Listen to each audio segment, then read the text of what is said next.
Business बातचीत।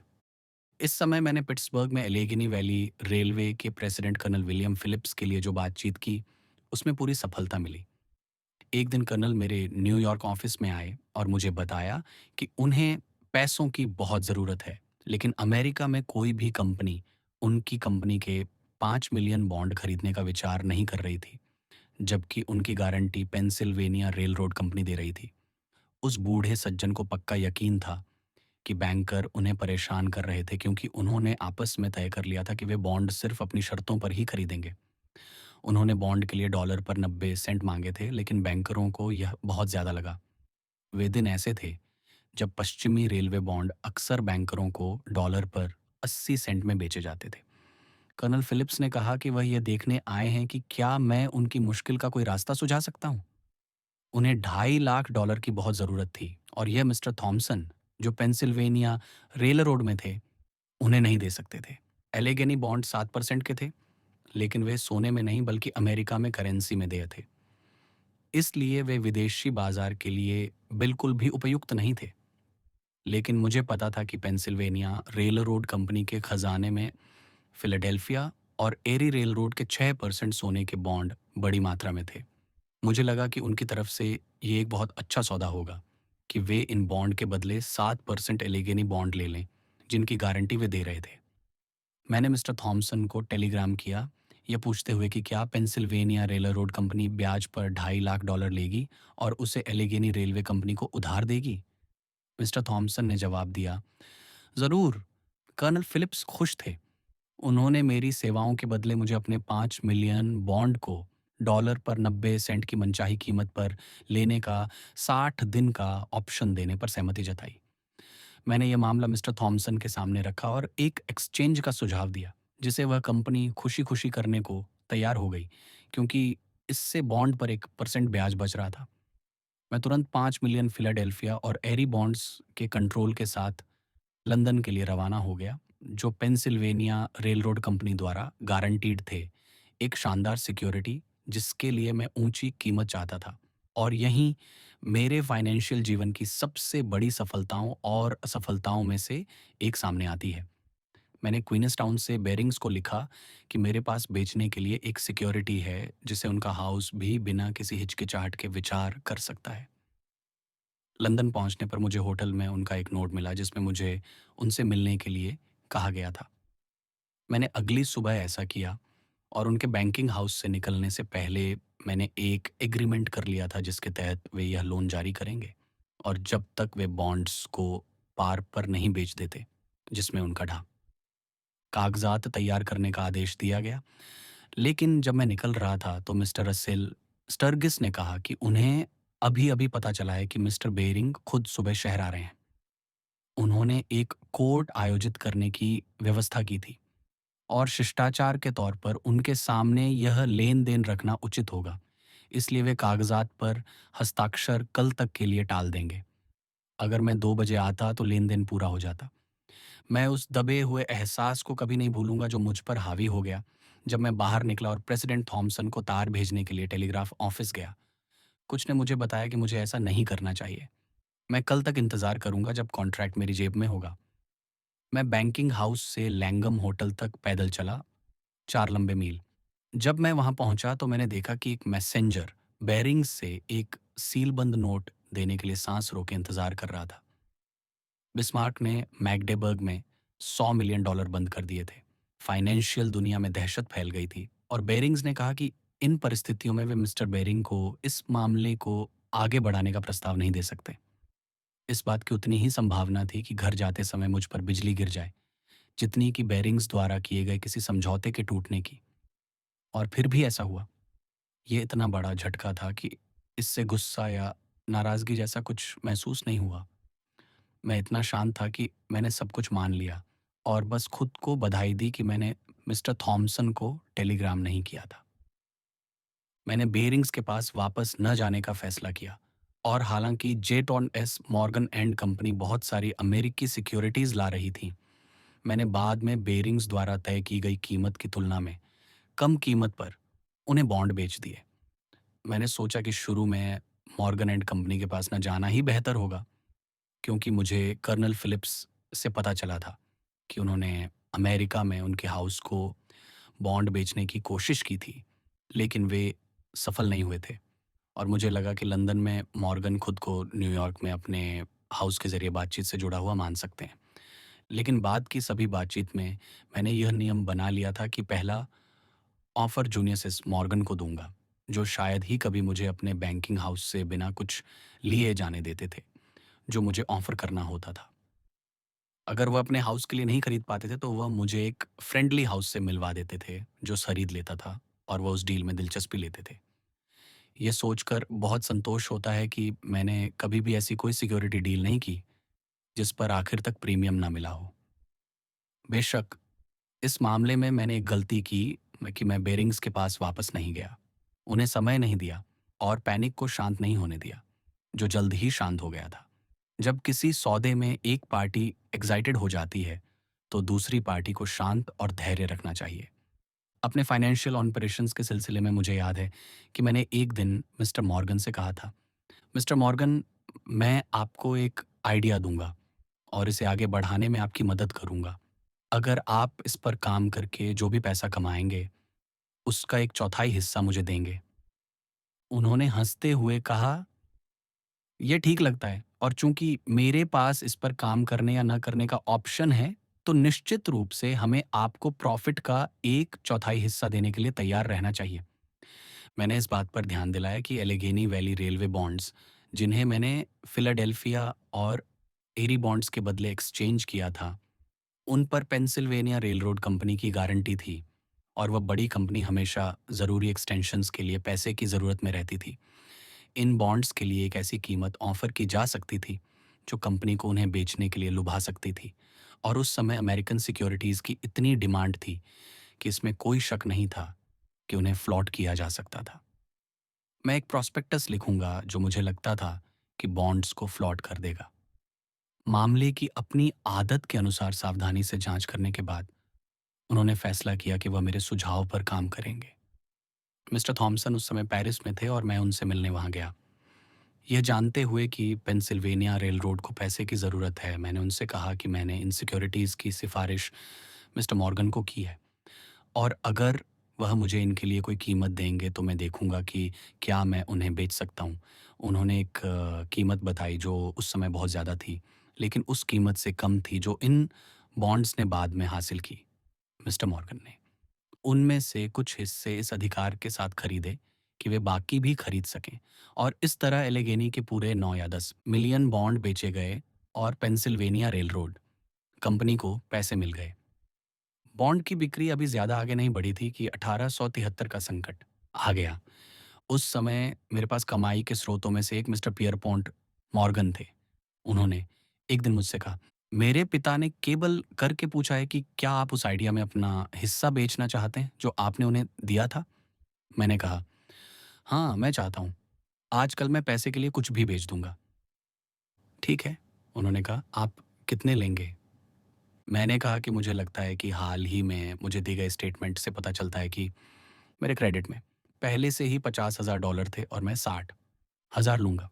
अगली सुबह जब मैंने मिस्टर मॉर्गन को फ़ोन किया तो उन्होंने मुझे $70,000 के चेक दिए। मिस्टर कार्नेगी, उन्होंने कहा, आप गलत थे। आपने स्टेटमेंट में दिखाए गए क्रेडिट से $10,000 कम में बेचा। अब ये आपके क्रेडिट में 50 नहीं, बल्कि वो 60,000 दिखाता है और अतिरिक्त 10 मिलाकर 70 हो जाते हैं। पेमेंट 2 चेक में था, एक $60,000 का और दूसरा अतिरिक्त 10,000 का। मैंने उन्हें $10,000 का चेक वापस देते हुए कहा, ठीक है, ये कुछ ऐसा है जो आपके लायक है। क्या आप कृपया ये 10,000 मेरी शुभकामनाओं के साथ स्वीकार करेंगे? नहीं, धन्यवाद। उन्होंने कहा, मैं ऐसा नहीं कर सकता। ऐसे काम जो सिर्फ कानूनी अधिकारों के बजाय सम्मानजनक समझदारी दिखाते हैं, व्यापार में उतने असामान्य नहीं हैं जितना कि अनजान लोग मान सकते हैं। और उसके बाद इसमें कोई आश्चर्य नहीं कि मैंने तय किया कि जहाँ तक मेरे बस में हो, ना तो मॉर्गन पिता या पुत्र और न ही उनके घर को मेरी वजह से कोई नुकसान हो। वे अब से मेरे पक्के दोस्त बन गए। एक बड़ा व्यवसाय शायद ही कभी, अगर कभी बनता है तो वह सबसे सख्त ईमानदारी की बुनियाद पर ही बनता है। चालाकी और तेज सौदेबाजी की प्रतिष्ठा बढ़े, मामलों में घातक होती है। कानून का अक्षर नहीं बल्कि उसकी भावना ही नियम होनी चाहिए। कमर्शियल नैतिकता का स्टैंडर्ड अब बहुत ऊंचा है। फर्म के पक्ष में किसी से भी हुई गलती को उतनी ही तेजी से सुधारा जाता है जितनी तेजी से अगर गलती दूसरी पार्टी के पक्ष में होती तो सुधारा जाता। स्थायी सफलता के लिए यह जरूरी है कि कोई कंपनी सिर्फ कानूनी बातों के बजाय निष्पक्षता से काम करने के लिए जानी जाए। एक नियम जिसे हमने अपनाया और जिस पर हम टिके रहे, उसने उम्मीद से कहीं ज्यादा रिटर्न दिया है। वह है, हमेशा दूसरी पार्टी को शक का फायदा दें। बेशक ये बात सट्टेबाजी करने वालों पर लागू नहीं होती। उस दुनिया में बिल्कुल अलग माहौल होता है। वहाँ लोग सिर्फ जुआरी होते हैं। स्टॉक जुआ और सम्मानजनक बिजनेस एक साथ नहीं चल सकते। हाल के सालों में यह मानना पड़ेगा कि लंदन के जूनियस एस मॉर्गन जैसे पुराने जमाने के बैंकर अब कम ही मिलते हैं। यूनियन पैसिफिक के प्रेसिडेंट पद से हटाए जाने के तुरंत बाद मिस्टर स्कॉट ने टेक्सास पैसिफिक रेलवे के निर्माण का फैसला किया। उन्होंने एक दिन न्यूयॉर्क में मुझे टेलीग्राम भेजा कि मैं उनसे फिलाडेल्फिया में ज़रूर मिलूं। मैं उनसे वहाँ कई दूसरे दोस्तों के साथ मिला जिनमें पिट्सबर्ग में पेंसिल्वेनिया रेल रोड कंपनी के vice president mister J N मैकुलोबी थे। टेक्सास पैसिफिक के लिए एक बड़ा लोन लंदन में ड्यू हो गया था और मॉर्गन एंड कंपनी ने उसे रिन्यू करने पर सहमति जताई, बशर्ते मैं लोन के दूसरे पक्षों के साथ शामिल हो जाऊं। मैंने मना कर दिया। तब मुझसे पूछा गया कि क्या मैं अपने दोस्तों का साथ देने से मना करके उन सबको बर्बाद कर दूंगा। यह मेरी पूरी जिंदगी के सबसे मुश्किल पलों में से एक था। फिर भी मैं एक पल के लिए भी खुद को इसमें शामिल करने के बारे में सोचने के लिए ललचाया नहीं। सबसे पहले यह सवाल था कि मेरा कर्तव्य क्या है और इसी ने मुझे ऐसा करने से रोका। मेरी सारी पूंजी मैन्युफैक्चरिंग में लगी थी और उसके हर डॉलर की ज़रूरत थी। मैं अपनी कंपनी का पूंजीपति, तब एक मामूली पूंजीपति सच में था। सब कुछ मुझ पर निर्भर था। मेरा भाई अपनी पत्नी और परिवार के साथ, मिस्टर फिप्स और उनका परिवार, मिस्टर क्लोमन और उनका परिवार, सब मेरे सामने आ गए और सुरक्षा की मांग करने लगे। मैंने मिस्टर स्कॉट से कहा कि मैंने उन्हें ज़रूरी पूंजी हासिल करने से पहले एक बड़ी रेलवे लाइन बनाना शुरू करने से रोकने की पूरी कोशिश की थी। मैंने जोर दिया था कि हज़ारों मील लंबी रेलवे लाइनें टेम्पररी लोन के जरिए नहीं बनाई जा सकती। इसके अलावा मैंने इसमें हिस्सेदारी के लिए 2,50,000 डॉलर कैश दे दो, जिसके बारे में उन्होंने यूरोप से लौटने पर मुझे बताया था कि उन्होंने ये मेरे लिए रिजर्व रखा था। हालांकि मैंने कभी इस स्कीम को मंजूरी नहीं दी थी। लेकिन दुनिया में कोई भी चीज़ मुझे उस कंस्ट्रक्शन कंपनी या हमारी अपनी फर्म के अलावा किसी और कंपनी के कागजात पर साइन करने का दोषी बनने के लिए राजी नहीं कर सकती थी। मुझे पता था कि मेरे लिए 60 दिनों में मॉर्गन लोन चुकाना या उसका अपना हिस्सा भी चुकाना नामुमकिन होगा। इसके अलावा ये सिर्फ वह लोन ही नहीं था, बल्कि उसके बाद ज़रूरी होने वाले आधे दर्जन दूसरे लोन भी थे जिन पर विचार करना था। ये मिस्टर स्कॉट और मेरे बीच होने वाले कुल बिजनेस अलगाव में एक और कदम था। इसने उन सभी आर्थिक मुश्किलों से ज़्यादा दर्द दिया जिनका मैंने उस समय तक सामना किया था। इस मीटिंग के कुछ ही समय बाद आपदा आ गई और देश उन लोगों की नाकामी से हैरान रह गया जिन्हें वह अपना सबसे मजबूत आदमी मानता था। मुझे डर है कि मिस्टर स्कॉट की समय से पहले मौत का कारण काफी हद तक वह अपमान था जो उन्हें सहना पड़ा। वह एक संवेदनशील इंसान थे, घमंडी नहीं, और उनकी लग रही नाकामी ने उन्हें अंदर तक तोड़ दिया। मिस्टर मैकमांस और मिस्टर बेयर्ड जो इस काम में पार्टनर थे, वे भी जल्द ही गुजर गए। ये दोनों आदमी मेरी तरह ही मैन्युफैक्चरर थे और रेलवे कंस्ट्रक्शन में शामिल होने की स्थिति में नहीं थे। एक बिजनेसमैन के करियर में इस कमर्शियल पेपर पर एंडोसमेंट करने से ज़्यादा खतरनाक कोई और चीज़ नहीं है। इससे आसानी से बचा जा सकता है अगर वह खुद से 2 सवाल पूछे। क्या मेरे पास सभी संभावित ज़रूरतों के लिए अतिरिक्त साधन हैं, जो मुझे बिना किसी परेशानी के वह अधिकतम रकम चुकाने में सक्षम बनाएँगे, जिसके लिए मैं इस एंडोर्समेंट के तहत ज़िम्मेदार हूँ? दूसरा, क्या मैं उस दोस्त के लिए यह रकम खोना चाहता हूँ जिसके लिए मैं एंडोर्स कर रहा हूँ?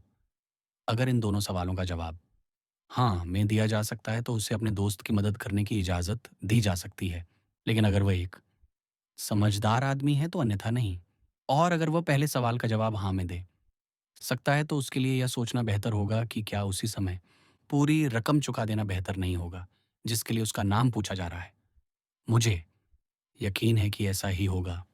एक आदमी के साधन एक ट्रस्ट हैं जिन्हें उसके अपने लेनदारों के लिए तब तक पवित्रता से रखा जाना चाहिए जब तक उस पर कर्ज और जिम्मेदारियां हैं। मॉर्गन रिन्यूअल पे एंडोर्स करने से मना करने के बावजूद मुझे अगली सुबह कंसल्टेशन के मकसद से अपनी स्पेशल कार में न्यूयॉर्क जाने के लिए पार्टियों के साथ आमंत्रित किया गया। मुझे ऐसा करने में बहुत खुशी हुई। एंथनी ड्रेक्सेल को भी हमारे साथ आने के लिए बुलाया गया। यात्रा के दौरान मिस्टर मैकुलो ने कहा कि वह कार में चारों ओर देख रहे थे और उन्होंने मन बना लिया था कि इसमें केवल एक समझदार आदमी है, बाकी सब बेवकूफ़ थे या एंडी थे जिन्होंने अपने शेयरों के लिए पेमेंट कर दिया था और उन पर $1 का भी कर्ज नहीं था या इस मामले में उनकी कोई ज़िम्मेदारी नहीं थी और यही स्थिति उन सभी की होनी चाहिए थी। मिस्टर ड्रेक्सेल ने कहा कि वह चाहेंगे कि मैं समझाऊँ कि मैं इन दुर्भाग्यपूर्ण परेशानियों से कैसे बच पाया। मैंने जवाब दिया, मैंने जिस चीज़ को अपना कर्तव्य माना, उसका सख्ती से पालन करके कभी भी किसी ऐसी चीज़ पर अपना नाम नहीं लिखा, जिसके बारे में मुझे पता था कि मैं मैच्योरिटी पर पेमेंट नहीं कर पाऊँगा। या एक पश्चिमी दोस्त की जानी-मानी कहावत को याद करते हुए, कभी भी ऐसी जगह न जाएँ, जहाँ आप तैर न सकें। ये पानी मेरे लिए बहुत गहरा था। इस नियम का पालन करने से न केवल मैं बल्कि मेरे पार्टनर भी परेशानी से बचे रहे। दरअसल हमने अपनी पार्टनरशिप एग्रीमेंट में यहाँ तक किया था कि फर्म को छोड़कर हम खुद को मामूली रकम से ज़्यादा किसी भी तरह से एंडोर्स करने या कमिट करने से रोक सके। मैंने इसे भी एक कारण बताया कि मैं एंडोर्स क्यों नहीं कर सकता। जिस समय ये घटनाएं हुई उस दौरान मैंने विभिन्न सिक्योरिटीज़ पर बातचीत करने के लिए यूरोप की कई यात्राएं की और कुल मिलाकर मैंने लगभग $30 मिलियन की सिक्योरिटीज़ बेची।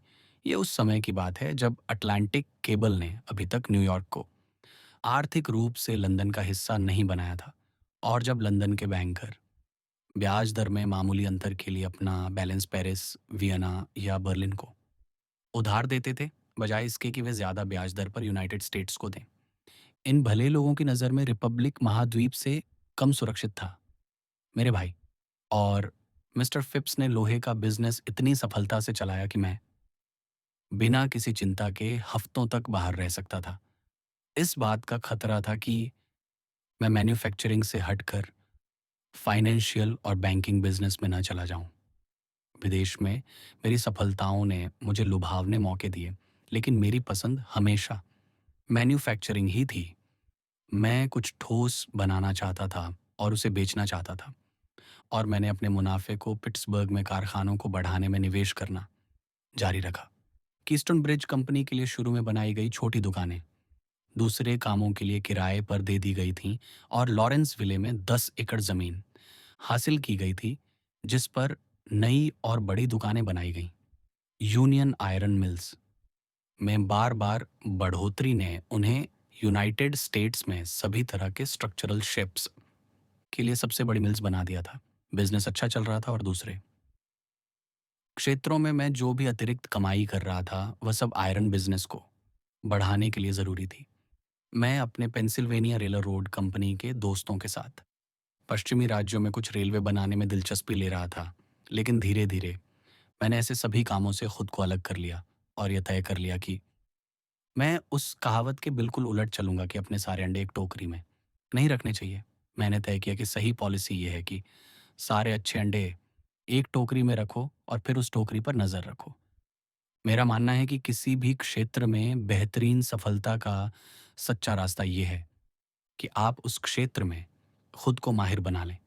मुझे अपने संसाधनों को बिखेरने की पॉलिसी पर कोई भरोसा नहीं है और मेरे अनुभव में मैंने शायद ही कभी किसी ऐसे आदमी से मुलाकात की हो जिसने पैसा कमाने में बेहतरीन सफलता हासिल की हो। निश्चित रूप से मैन्युफैक्चरिंग में तो कभी नहीं। जो कई कामों में दिलचस्पी रखता हो, जो लोग सफल हुए हैं वे ऐसे लोग हैं जिन्होंने एक रास्ता चुना और उसी पर टिके रहे। ये हैरानी की बात है कि कितने कम लोग अपने खुद के बिजनेस में निवेश से मिलने वाले भारी डिविडेंड को समझते हैं। दुनिया में शायद ही कोई ऐसा मैन्युफैक्चरर होगा जिसके कारखाने में कुछ ऐसी मशीनरी ना हो जिसे हटाकर बेहतर उपकरणों से बदला जाना चाहिए, या जो अतिरिक्त मशीनरी या नए तरीकों की कमी के कारण इतना नुकसान ना उठाता हो जो उसके अपने दायरे से बाहर निवेश करके मिलने वाले सबसे बड़े डिविडेंड से भी ज़्यादा हो। और फिर भी ज़्यादातर बिजनेसमैन जिन्हें मैं जानता हूँ वे बैंक, शेयरों और दूर दराज के उद्यमों में निवेश करते हैं, जबकि असली सोने की खान उनके अपने कारखानों में ही होती है। मैंने हमेशा इस महत्वपूर्ण तथ्य पर कायम रहने की कोशिश की है। यह मेरे लिए एक मुख्य सिद्धांत रहा है कि मैं अपनी पूंजी का प्रबंधन किसी भी दूसरे व्यक्ति से बेहतर, किसी भी निदेशक मंडल से कहीं बेहतर कर सकता हूँ। बिजनेस लाइफ के दौरान लोगों को जो नुकसान होता है, जो उन्हें गंभीर रूप से परेशान करता है, वह शायद ही कभी उनके अपने बिजनेस में होता है, बल्कि ऐसे उद्यमों में होता है जिनका निवेशक मालिक नहीं होता। युवा लोगों को मेरी सलाह होगी कि वे न केवल अपना पूरा समय और ध्यान जीवन के उस एक बिजनेस पर केंद्रित करें जिसमें वे लगे हुए हैं, बल्कि अपनी पूंजी का हर डॉलर भी उसमें लगाएं। अगर कोई ऐसा बिजनेस है जो विस्तार नहीं कर सकता, तो सही नीति यह है कि अगर कोई दूसरा बढ़ता हुआ बिजनेस नहीं मिल पाता है, तो अतिरिक्त पूंजी को फर्स्ट क्लास सिक्योरिटीज़ में निवेश किया जाए जो मध्यम लेकिन निश्चित आय देंगी। जहाँ तक मेरी बात है, मैंने अपना फैसला जल्दी ले लिया था। मैं लोहे और स्टील के निर्माण पर ध्यान केंद्रित करूंगा और उसमें माहिर बनूंगा।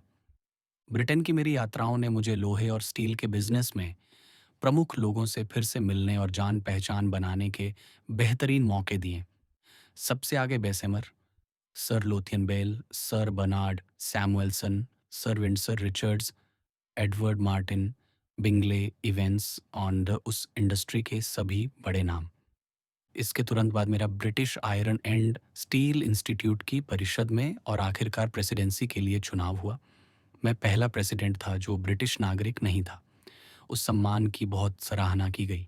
हालांकि पहले मैंने इसे मना कर दिया था क्योंकि मुझे डर था कि अमेरिका में रहने के कारण मैं इसके कर्तव्यों के लिए पर्याप्त समय नहीं दे पाऊंगा। क्योंकि हमें पुल और दूसरी इमारतें बनाने के लिए गढ़ा लोहा बनाने का काम शुरू करना पड़ा था। इसलिए अब हमें लगा कि अपना पिग आयरन बनाना भी अच्छा रहेगा। और इसी वजह से 1870 में लूसी फर्नेस बनाया गया। एक ऐसा काम जिसे अगर हमें इसकी अहमियत का पूरा अंदाज़ा होता तो हम टाल देते। हमें समय समय पर मैन्युफैक्चरिंग के कारोबार में हमारे बड़े भाइयों से हमारे नए कारोबार की तेज़ी से बढ़ती तरक्की के बारे में अशुभ भविष्यवाणियां सुनने को मिलती थीं, लेकिन हम नहीं रुके। हमें लगा कि हमारे पास एक ब्लास्ट फर्नेस बनाने के लिए काफ़ी पूंजी और क्रेडिट है। हालांकि इसकी लागत का जो अंदाज़ा लगाया गया था वह खर्च के आधे से भी कम था। यह हमारे लिए एक प्रयोग था। मिस्टर क्लोमैन को ब्लास्ट फर्नेस के कामकाज के बारे में कुछ नहीं पता था, लेकिन सही जानकारी के बिना भी कोई बड़ी गलती नहीं हुई। लूसी फर्नेस, मेरी होशियार भाभी के नाम पर, का उत्पादन हमारी सबसे अच्छी उम्मीदों से भी ज़्यादा था। और उस समय एक ब्लास्ट फर्नेस से एक हफ्ते तक रोज़ाना 100 टन का अभूतपूर्व उत्पादन हुआ। एक ऐसा उत्पादन जिसके बारे में दुनिया ने पहले कभी नहीं सुना था। हमने रिकॉर्ड बनाया और कई मेहमान इस चमत्कार को देखने आए। हालांकि हमारे लोहे के कारोबार में सब कुछ आसान नहीं था। समय समय पर मंदी के साल आए। हम युद्ध के बाद कीमतों में गिरावट से सुरक्षित निकल गए थे जब लोहा 9 सेंट प्रति पाउंड से गिरकर 3 सेंट हो गया था। कई कंपनियां फेल हो गईं और हमारे फाइनेंशियल मैनेजर का पूरा समय इमरजेंसी के लिए फंड जुटाने में लगा रहता था।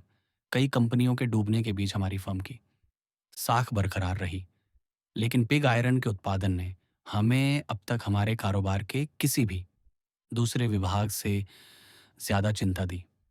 मैन्युफैक्चरिंग की इस शाखा में हमें सबसे बड़ी मदद इंग्लैंड के मशहूर व्हिटवेल ब्रदर्स के मिस्टर व्हिटवेल ने की, जिनके ब्लास्ट फर्नेस स्टोव का इस्तेमाल आमतौर पर किया जाता था।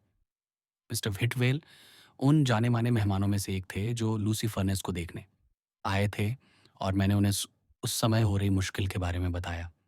उन्होंने तुरंत कहा, ये बेल का एंगल गलत होने की वजह से हो रहा है। उन्होंने समझाया कि इसे कैसे बदला जाना चाहिए। हमारे मिस्टर क्लोमन को इस पर विश्वास करने में समय लगा, लेकिन मैंने जोर दिया कि एक छोटा ग्लास मॉडल फर्नेस और 2 घंटियाँ बनाई जाए। एक वैसी, जैसी लूसी थी, और दूसरी वैसी जैसी मिस्टर व्हिटवेल ने सलाह दी थी। ऐसा किया गया और मेरी अगली विज़िट पर दोनों के साथ एक्सपेरिमेंट किए गए, जिसका नतीजा ठीक वैसा ही था जैसा मिस्टर व्हिटवेल ने पहले ही बता दिया था। हमारी घंटी ने बड़े टुकड़ों को फर्नेस के किनारों पर बाँट दिया, जिससे बीच में एक घना ढेर बन गया, जिसमें से ब्लास्ट सिर्फ़ थोड़ा ही गुज़र पाया। व्हिटवेल की घंटी ने टुकड़ों को बीच में फेंका, जिससे किनारे घने हो गए। इससे दुनिया में बहुत बड़ा फ़र्क पड़ा। लूसी की परेशानियाँ ख़त्म हो गईं। मिस्टर व्हिटवेल कितने दयालु, बड़े, खुले दिल के इंसान थे। उनमें कोई छोटी सोच वाली जलन नहीं थी। नहीं, वे अपना ज्ञान छिपाते थे। हमने कुछ डिपार्टमेंट में नई चीज़ें सीखी थीं और बदले में उनकी फ़र्म के काम आ सके। कुल मिलाकर उसके बाद हमारे पास जो कुछ भी था, वह व्हिटवेल परिवार के लिए खुला था। आज जब मैं लिख रहा हूँ, तो मुझे खुशी है कि उन 2 में से एक अभी भी हमारे साथ है और हमारी दोस्ती अभी भी गहरी है। वह British iron and steel institute के प्रेसिडेंट के तौर पर मेरे पूर्ववर्ती थे।